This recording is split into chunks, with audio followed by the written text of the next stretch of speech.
너 실화야? 실화야. 와, 그 경찰관한테 전화가 왔어. 너가 운전한 거 맞냐고? 근데 우피디야, 그냥 술을 먹지 말자 그 정도면. 너가 그런 상황이다? 그럼 나 그냥 너 길바닥에 뒀을 수도 있을 것 같아.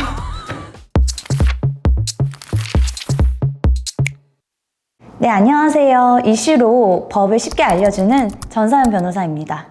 연휴가 있는 달은 음주운전 관련 상담이 굉장히 많은데요.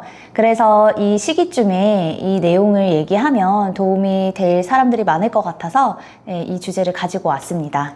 오늘은 일단 우PD가 음주운전 관련 에피소드가 많다고 해서 그 얘기를 한번 들어보고요. 또 음주운전 관련 형사처벌 그리고 행정처분 관련된 내용 전달드리도록 하겠습니다. 음주운전에 관련된 에피소드가 많진 않아요. 많다고 지금 좀 오해할 수 있겠다. 잘못 말씀하신 것 같아요. 많진 다시 한번 않아요. 말씀드리자면 음주운전 관련 그 우PD 친구 에피소드 2개 있다고 하지 않았나? 하나인가?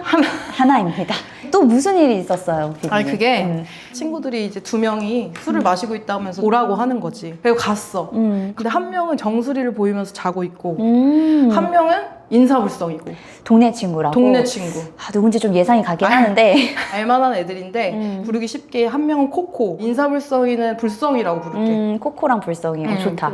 나는 딱 갔는데 이제 자리에 더 이상 못 있겠는 거지. 대화가 안 통하고 뭐 내가 여기 있어봤자 뭐해. 그래서 난 술을 안 마시고 야 그냥 빨리 가자 이러면서 코코 그 친구의 대리를 불렀어. 근데 너가 불러줬어? 내가 불러주려고 했지. 불렀는데 걔가 집이 거리가 1km가 안 되는 거야. 그럼 대리 잘 안 잡히지. 그치. 근데 나는 이제 얘를 언제까지 기다려줄 수가 없는 거지. 그 데리고 나와가지고 그 친구 차에 넣어놨어 일단. 술 취한 친구를 차에 넣어놨어? 넣었어. 불길한데. 굉장히 불길한데. 또 거기서 자더라고. 원래 그 친구가 그리고 이력이 많아요. 차에서 자는 이력이. 불성이랑 나랑 집은 걸어서 한 100m? 어쨌든 택시를 불러서 가야 되니까 그 친구 차를 운전해서 그 친구 집 앞에 우PD는 한 모금도 안 마신 거 맞지? 그 현상을 봤으면 너도 안 마시고 싶었을 거야. 술맛이 떨어지는 술 맛이 장면이었어? 떨어지는 장면. 거의 뭐 더맨더머 수준으로 둘이 난리가 났었지. 유성이는 대리운전 기사를 부른 셈이네? 그랬네. 이제 자기가 이제 너무 취하기 전에 날 불렀나 보다. 그래서 내가 대리운전 역할을 해가지고 걔 집에다 예쁘게 주차까지 해가지고 나는 걸어서 집으로 갔어. 난 자고 있는데 아침 일찍 전화가 오는 거야. 나 큰일 났어 이러면서. 불성이가? 불성이가. 자기가 자고 있는데 막 두드리는 소리 때문에 엄마가 딱 문을 열었더니 경찰. 음주운전 신고를 받고 왔다. 집에 들어와가지고 음주 측정을 했다는 거야. 근데 불성이 운전 안 했잖아. 안 했어. 그니까. 근데 자기가 한 줄 착각하고. 만취 상태라서 자기가 운전했는지도 기억이 없어서? 기억이 없었던 거야. 자수를 한 거야? 어머니 또 거기서 막 비셨대. 우리 조금만 봐달라고. 진짜로?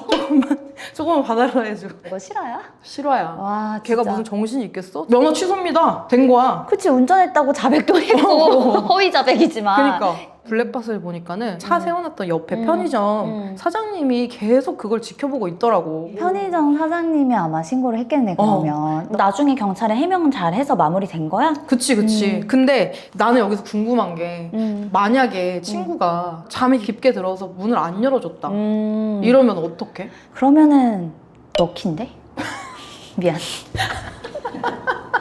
사실 문을 안 열어준다고 해서 불법은 아니거든? 왜냐면 영장을 가지고 온 건 아니기 때문에. 근데 이제 계속 전화를 할 거야, 경찰에서는. 깨면 언젠간 전화를 받을 거 아니야? 그럼 다음 날이라도 서해 와서 조사 받으라고 하면서 이제 측정을 하려고 하겠지. 사실 그 호흡 측정 같은 경우에는 일정 시간이 지나면 수치가 낮아지는데 소변 검사나 혈액 검사는 그보다 오래 측정 가능하기 때문에 다음 날에도 수치가 나오면 입건될 수도 있는 거야.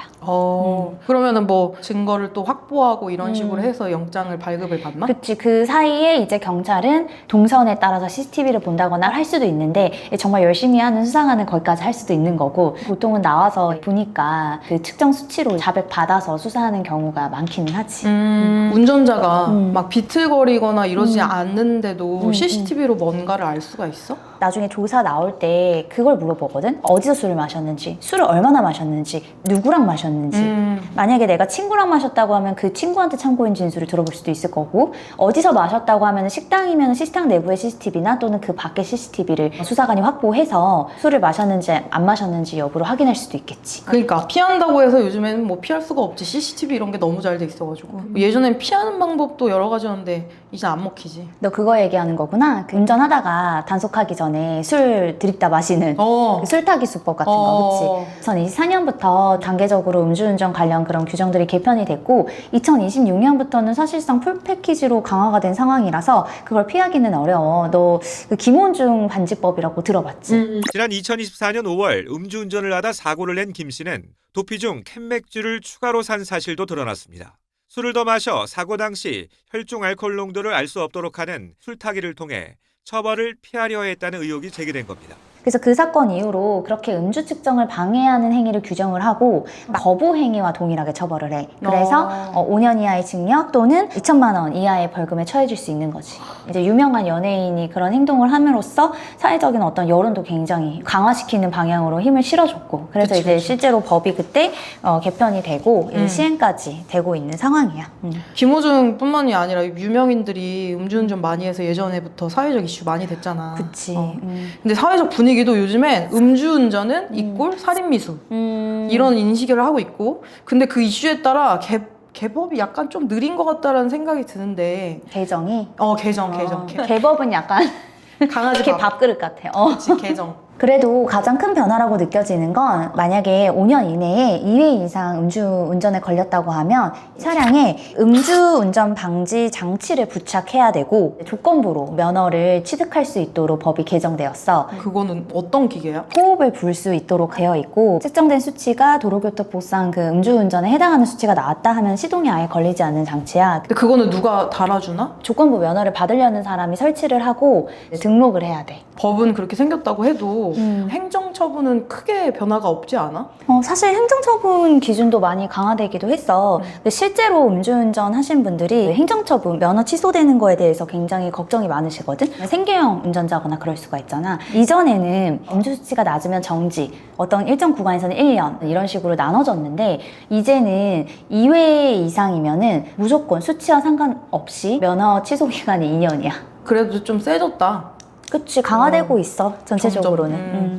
그래서 그 불성이는 해명은 잘했어, 경찰한테? 증거를 생각보다 쉽게 확보했어. 서로 마주보고 있었던 거야, 차가. 코코 블랙박스를 보니까 내가 운전석에 들어가는 그게 찍혔더라고. 운전자를 특정할 수 있었구나. 그치. 그래가지고 그 친구가 그거 블랙박스를 경찰관한테 제출을 하고 그 경찰관한테 전화가 왔어.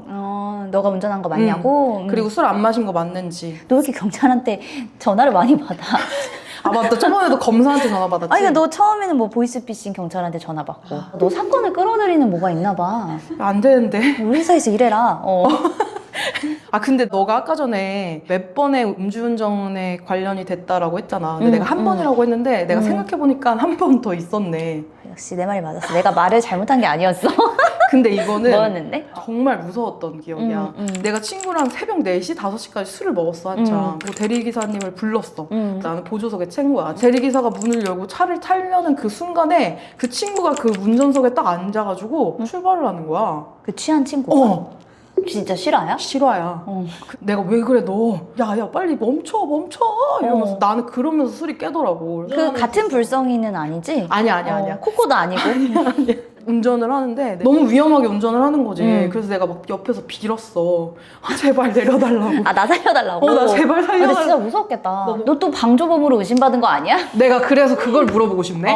내가 그러면 방조범이 되는 거야? 아니, 사실 그렇진 않아. 방조가 되려면 좀 차키도 그냥 건네주고 운전하라고 이렇게 좀 부추기고 정신적, 물질적으로 음주운전을 하게끔 도움을 줬어야 됐는데 음주운전한 차량에 누가 같이 타 있었다 하면 또 전화 정도는 해서 물어볼 수도 있고. 아, 조사. 그 친구는 이제 입원도 몇 개월 하고. 진짜 큰 사건이었구나. 그 친구는 이제 처벌이 좀 강했을 것 같은데 강했지.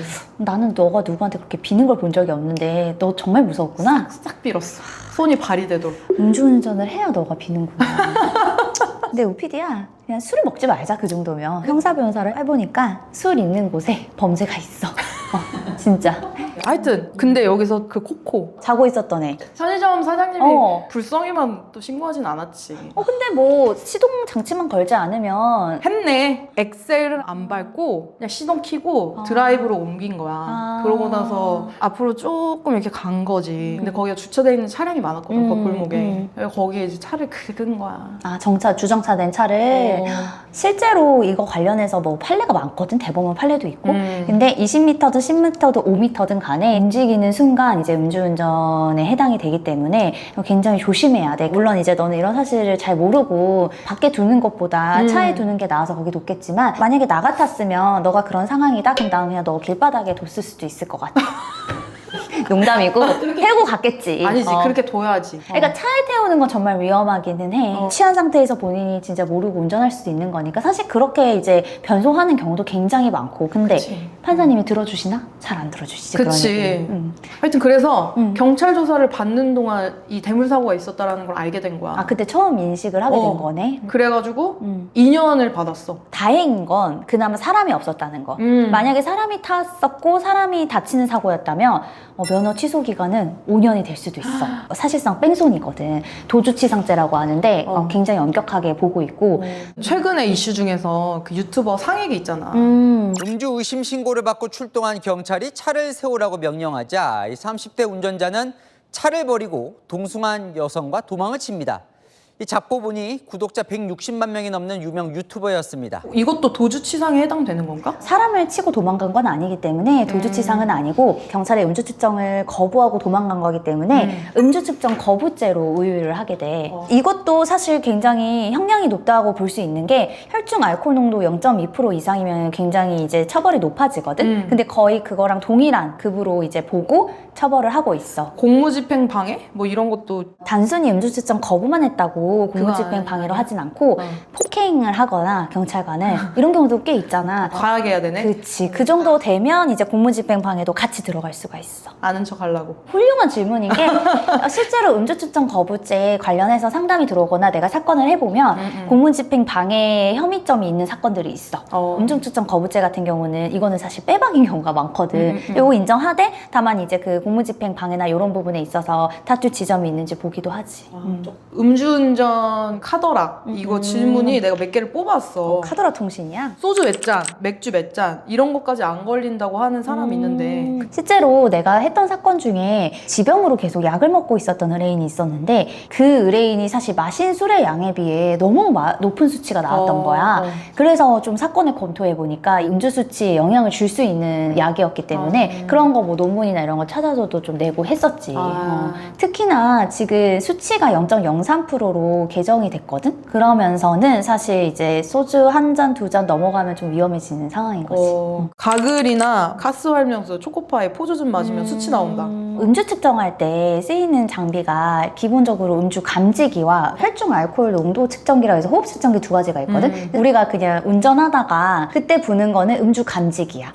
근데 이 음주 감지기는 그 공중에서 감지할 수 있는 거라서 구강청결제나 알코올 성분이 들어간 음식을 섭취하게 되면 양성 반응이 뜰 수도 있는 거지. 근데 어차피 후 이렇게 불면은 다 나오겠구나? 아닌 거? 결국에는 호흡 후 불면 나오기는 하지. 초콜릿이나 사탕 같은 당을 먹으면 수치가 낮아진다. 이거는 아무래도 그 알코올 분해가 빨리 된다 이런 취지인 것 같은데 내가 문과여가지고 농담이고 이거 좀 먹었다고 만취 상태에서 갑자기 수치가 낮아져서 음주운전 적발 안 되고 그러진 않겠지? 그치. 그러니까 이런 것만 믿고 음주운전을 해서는 안 된다. 또 하나 내가 찾으면서 되게 웃겼던 게 있어. 미국에 음주 측정하는 법이 아주 특이하더만.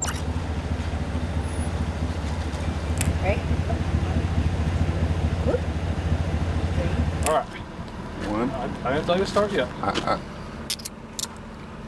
미국에 갔다 왔잖아. 나 이거 해봤어. 미국 음주 측정. 나는 조수석에 있었고 운전한 사람이 하는 걸 봤어. 그때 변호사 되기 전이었고 법 공부하기 전이어가지고 그냥 그거 보면서 만취인데 잘 걸으면 난 통과인가? 막 이런 생각을 했긴 했었어. 미국은 거리가 멀잖아. 차로 움직이는 경우가 많잖아. 그러니까 이 정도의 인지력만 있으면 운전해도 된다라는 거래. 그리고 미국은 어쨌든 우리나라처럼 단속을 많이 하지는 않지만 혐의를 받게 되면 이제 그때부터 굉장히 무서워지지. 그치. 처벌도 너무 세고. 구치소 막 바로 보내던데? 그러니까. 음주운전 관련한 법이 점점 강화되고 있는 추세입니다. 술을 마셨다면 운전대를 잡지 않는 것이 가장 좋겠죠. 그럼에도 불구하고 OPD의 친구들과 같은 비슷한 상황에 처해 있다면 혼자 고민하지 마시고 골든타임을 놓치지 마시기 바랍니다. 네, 그럼 다음에도 또 유익한 정보를 드릴 수 있는 영상으로 찾아뵙도록 하겠습니다. 궁금한 거 있으면 댓글 남겨주세요. 감사합니다.